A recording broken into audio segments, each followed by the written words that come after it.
কি, তাহলে দয়া করে হাত তোলেন। আমি জানতে চাচ্ছি এখানে দর্শকদের মধ্যে কতজন এটা নিয়ে চিন্তা করেছেন যে আমাদের জীবনের উদ্দেশ্যটা কি। এখান থেকে দেখতে পাচ্ছি 10-15 জন, খুব বেশি হলে 100 জন। এখানে প্রায় 1 লাখ মানুষ আছেন। এটা 0.1%-এরও কম। অনেকে হয়তো হাত তুলতে লজ্জা পাচ্ছেন। তারপর এটা বলতে পারি যে এই মানুষের মধ্যে 0.1%-এরও কম এই ব্যাপারটা নিয়ে চিন্তা ভাবনা করেছেন যে আমাদের জীবনের উদ্দেশ্যটা কি। এখন আমাদের জীবনের উদ্দেশ্যটা কি এটা নিয়ে জানা খুবই কি জরুরি। আপনাদের আমি একটা উদাহরণ দিচ্ছি। মনে করেন একজন লোক হাঁটতে হাঁটতে একটা মোড়ের উপরে আসলো। তখন সে আরেকজনকে জিজ্ঞেস করলো, এই রাস্তাটা কোন দিকে গেছে ভাই? সেই পথিক বলল, আপনি কোথায় যেতে চান? লোকটা বলল, যে কোনো জায়গায়। তখন পথিক বলবে, যে কোনো পথে চলে যান, কোনো সমস্যা হবে না। এখানে এই লোকটার কোনো উদ্দেশ্য নেই। লোকটা যেসব কাজ করে তার সেই কাজগুলো কোনো পার্থক্য সৃষ্টি করে না, কারণ সে কোনো গন্তব্যে যায় না। আমাদের মধ্যে অনেকেই ঠিক এভাবেই জীবনযাপন করছেন।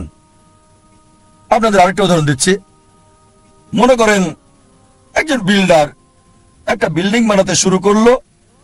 বিল্ডিং এর ভিত্তি বানানোর জন্য সে মাটিতে বড় একটা গর্ত তৈরি করলো। তাকে প্রশ্ন করা হলো, আপনার এই বিল্ডিংটা কত তলা পর্যন্ত হবে? সে বলল, আমি জানি না। বিল্ডিংটা কত স্কয়ার ফিট জুড়ে বানানো হচ্ছে? সে বলবে, চিন্তাই করিনি। সেই বিল্ডারের কোনো উদ্দেশ্যই নেই। একবার একজন লোক তার প্রতিবেশীকে বলল, আপনার কুকুরটা সব সময় গাড়ি দেখলে তার পিছনে ধাওয়া করে। ভাবছি এই কুকুরটা কখনো কি গাড়িটাকে ধরতে পারবে? প্রতিবেশী উত্তর দিল, কোন গাড়িকে ধরতে পারবে কিনা সেটা নিয়ে ভাবছি না, আমি ভাবছি গাড়িটা ধরতে পারলে কুকুরটা তখন কি করবে। যে লোকটা বলছে কখনো ধরতে পারবে কিনা জানি না, সে বুঝতে পারছে না। আর প্রতিবেশী কুকুরটার মালিক, সে কিন্তু বুঝতে পারছে গাড়িটাকে ধরতে পারলে সে কুকুরটা তখন কি করবে। এখানে কুকুরটার উদ্দেশ্যটা কি? দুর্ভাগ্যজনকভাবে আমাদের অনেকেই আমাদের জীবনটাকে এভাবেই পার করে দিচ্ছি, এই কুকুরটার মতোই। লোকজন গ্র্যাজুয়েশন করে, তাদের জিজ্ঞেস করবেন, আপনি গ্র্যাজুয়েশন করছেন কেন? তারা কারণটা জানে না। কারণটা এই যে তার গ্র্যাজুয়েট হতে চাই। গ্র্যাজুয়েশন শেষ করে আপনি কি করবেন? সে বলল, আমি জানি না। আমাদের বেশিরভাগই জীবনটাকে পার করছি গন্তব্য ছাড়া লোকটার মতো, অথবা সেই কুকুরটার মতো যে গাড়িকে ধরতে পেছনে ছুটছে কোনো উদ্দেশ্য ছাড়াই। আমাদের অনেকেই আমরা না বুঝেই অন্য মানুষের উদ্দেশ্যকে নকল করি। কোন ছাত্রকে প্রশ্ন করবেন, আপনি কমার্স পড়ছেন কেন? সে উত্তর দেবে, কারণ আমার বন্ধু কমার্স পড়ছে। আবার অনেকেই বিভিন্ন অভিনেতা আর মডেলদের নকল করার চেষ্টা করে। তারা এটা না বুঝেই করে। একবার এক লোক গ্রাম থেকে বোম্বেতে আসলো বড়লোক হওয়ার জন্য। তাকে একবার প্রশ্ন করা হলো যে, আপনি বোম্বেতে আসলেন কেন? সে তখন বলল, আমি হিন্দি সিনেমায় দেখেছি অমিতাভ বচ্চন খুব গরিব ছিল, তারপর বোম্বেতে এসে এক রাতের মধ্যে অনেক বড়লোক হয়ে গেল। এজন্য আপনারা প্রায় দেখবেন বোম্বের আশেপাশের এলাকা থেকে লোকজন বোম্বেতে চলে আসে যাতে সে এক রাতে ধনী হয়ে যেতে পারে। এই কারণে আমরা দেখতে পাই বোম্বেতে বস্তির সংখ্যা বেড়েই যাচ্ছে। অনেক সময় আপনারা দেখবেন যে অভিনেতা আর মডেলরা ব্র্যান্ড অ্যাম্বাসাডার হয়, বিভিন্ন পণ্যের মার্কেটিংও করে। একজন একটা নতুন গাড়ি কিনলো, হুন্দাই i10। তাকে প্রশ্ন করা হলো, আপনি এই গাড়িটা পছন্দ করলেন কেন? Hyundai i10।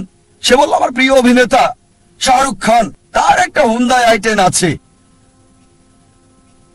আমি জানি না যে শাহরুখ খান ওই অ্যাড ছাড়া আর কখনো হুন্ডাই আই10 বসেছেন কি না? তিনি হয়তো চালান মার্সিডিজ অথবা বিএমডব্লিউ অথবা এরকম কিছু। আমার সন্দেহ তার আই10 আছে কিনা। শাহরুখ খান মডেল হয়েছেন ঘড়ির, ট্যাগ হিওর ঘড়ির, তিনি ব্র্যান্ড অ্যাম্বাসেডর এই বিখ্যাত ট্যাগ হিওর ঘড়ির। আর আমরা দেখি যে অনেক ভক্তই তার এই ঘড়ি কিনে থাকে। এখন শাহরুখ খানের অভিনয়ের সাথে এই ট্যাগ হিওরের সম্পর্কটা কি? এই ট্যাগ হিওর ঘড়িটা কি তার অভিনয়ের ক্ষেত্রে কোনো সাহায্য করে যাচ্ছে? আমার তো মনে হয় শাহরুখ খান বিখ্যাত হওয়ার পরে এই ট্যাগ হিওর ঘড়ি পরেছেন। এরকম বিভিন্ন উপায়ে মিডিয়ায় পণ্যের মার্কেটিং করা হয়, আর দুর্ভাগ্যজনকভাবে আমরা অন্য মানুষকে নকল করার চেষ্টা করি, বেশিরভাগ সময় কিছু না বুঝেই।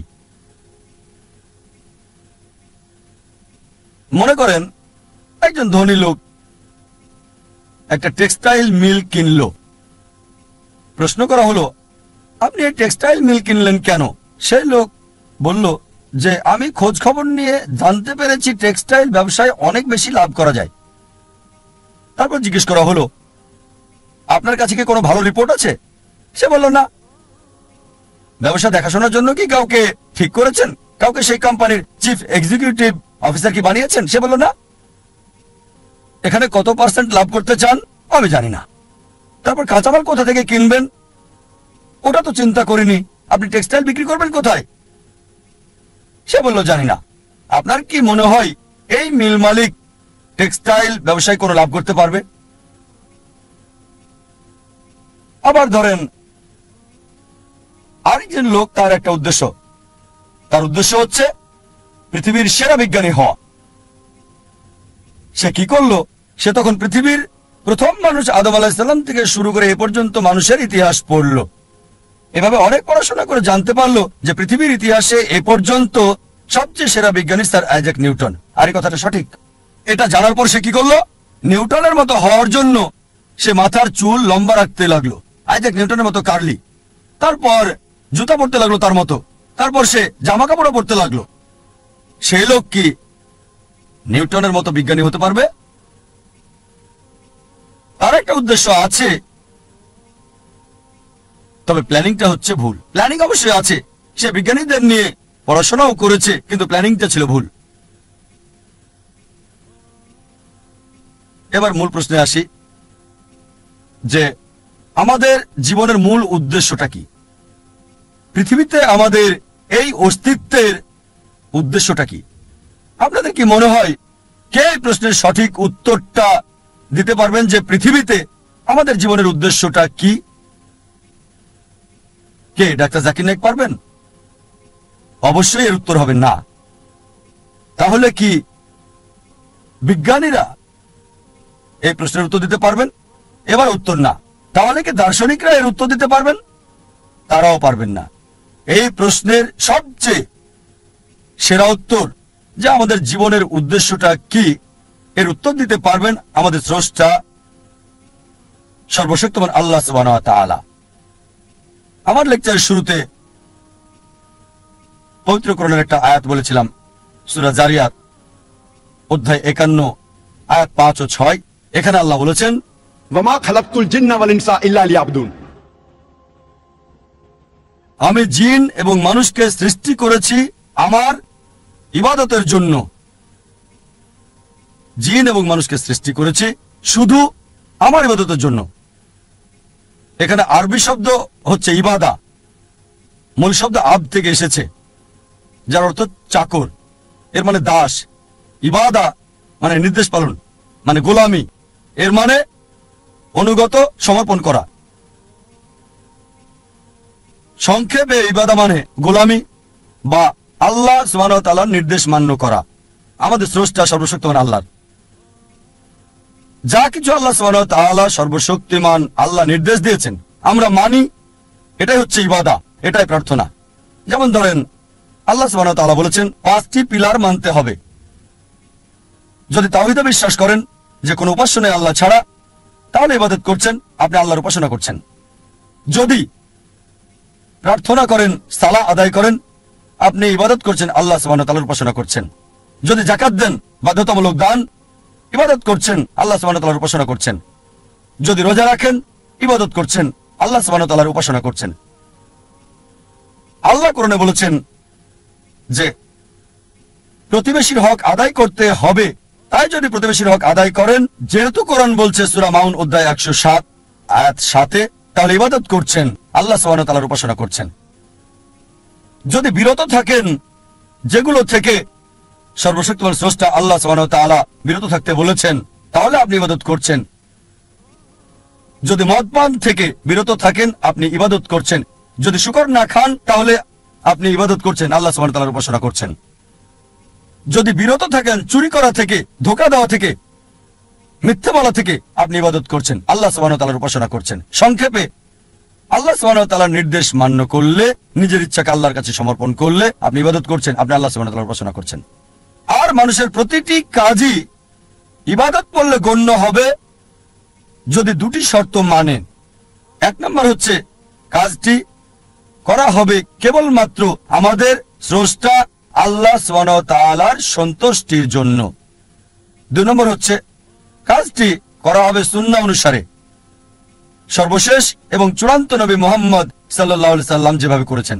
যদি আপনার কাজে এই দুটো বিষয় থাকে, প্রতিটি কাজই ইবাদতের অন্তর্ভুক্ত হয়ে যাবে, প্রার্থনা বলে গণ্য হবে।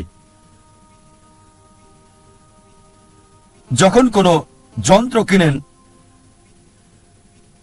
সেই যন্ত্রের সাথে একটা নির্দেশিকা বই দেওয়া হয়। যদি আপনি মানুষকে মেশিন বলে ধরেন, তাহলে একমত হবেন যে মানুষ হচ্ছে সবচেয়ে জটিল মেশিন এই পৃথিবীর বুকে। আপনার কি মনে হয় না এই মানুষের জন্য এই মেশিনের নির্দেশিকা বই দরকার আছে? মানুষের জন্য সর্বশেষ এবং চূড়ান্ত নির্দেশিকা বই হচ্ছে পবিত্র কোরআন। পবিত্র কোরআন আল্লাহ সুবহানাহু ওয়া তাআলার সর্বশেষ এবং চূড়ান্ত নির্দেশ, যা সর্বশেষ ও চূড়ান্ত নবী মুহাম্মদ সাল্লাল্লাহু আলাইহি ওয়াসাল্লামকে দেওয়া হয়েছে। সর্বশেষ ও চূড়ান্ত নির্দেশিকা মানব জাতির জন্য। কোনটা করবে আর করবে না, কিভাবে একজন মানুষ জীবনযাপন করবে, তা দেওয়া আছে এই নির্দেশিকা বই পবিত্র কোরআনে। طلع البدر علينا من ثنيات